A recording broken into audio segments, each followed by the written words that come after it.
कुमार बाबू के तरफ है जानिए ले श्रोता भगवान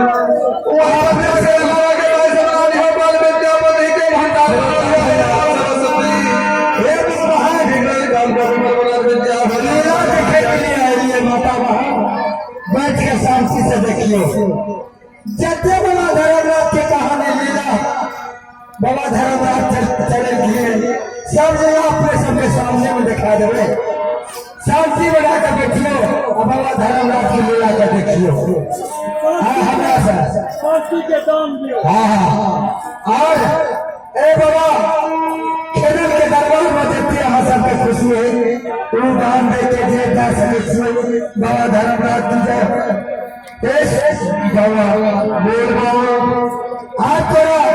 बाबा धर्मराज के दरबार में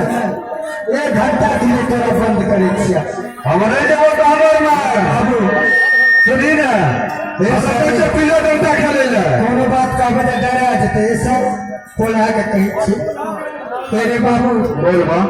आइला के तोरा बंद करे छिया हां कोनो जरूरी भाग ले बुझा अच्छा कोई एहन के दिल के तोरा बेटा के बड़े बार को अच्छा आइला के सामने में ना रह वाले कोई मार तो बचे थे हमरा हाथ से तोरा बेटा का मारा बाबा ने जब बता के घर में बनेला सही ना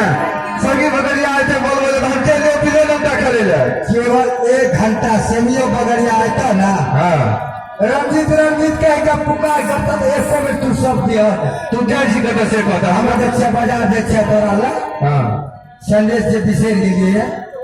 वो संदेश नहीं जो हम बिसेर के लिए बिसेर के लिए तू संदेश तो है सुनी ना हां ठको नहीं छो अच्छा रही है हां ठको 2 बड़ा ले ले अरे बाबू 5 बड़ा ले ले हां तो हम रही जबो चला तू ठीक है चल एक टोली आ गई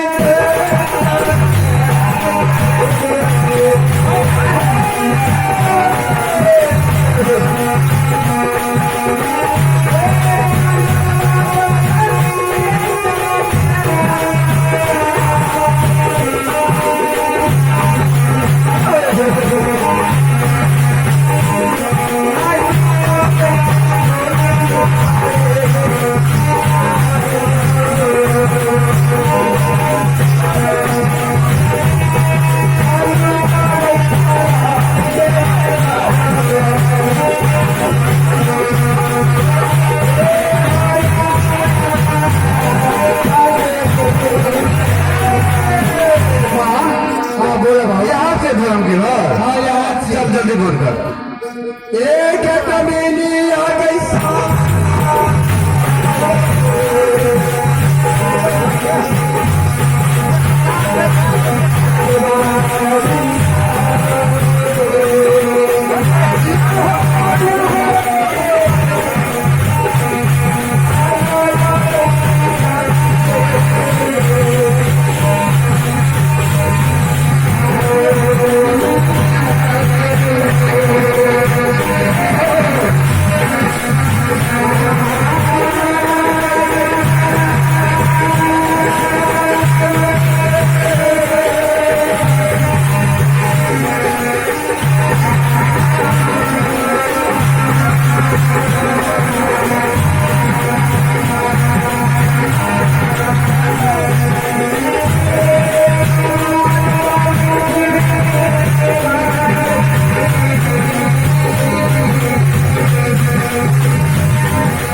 धर्म के गड़बड़ में लगा गए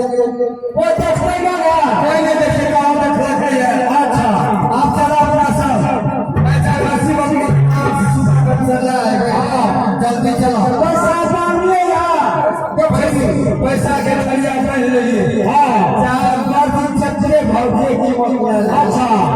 ये 10,000 के बाद 20,000 खर्च हम का दियो ले आवे छै के सब सामने नहीं चले ओते बना हां चट बना अपना बना खेले उसे प्यारा दिन के बता देबै अब हम सोच लिया हां सीधा गाजे सोचने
सगुल की देर में रास्ता धरे अरे मोरा दिए के कोनो ठकान था चकरे मारिया मेर के ले गया भाग के खा खा बैठ के हां हां ना से हमारा सरकार में बैठ के ले ठीक हो छे दियो ऐसा देखो आप अरे बाजार में तब ना ई तो आके पुलिस के सीमा में बंद छिया हां अरे ई का सजा में छिया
हे भगवान गाना का कहने से जो रहे जगरा पास दिमाग में रहे तो अटल हिंदू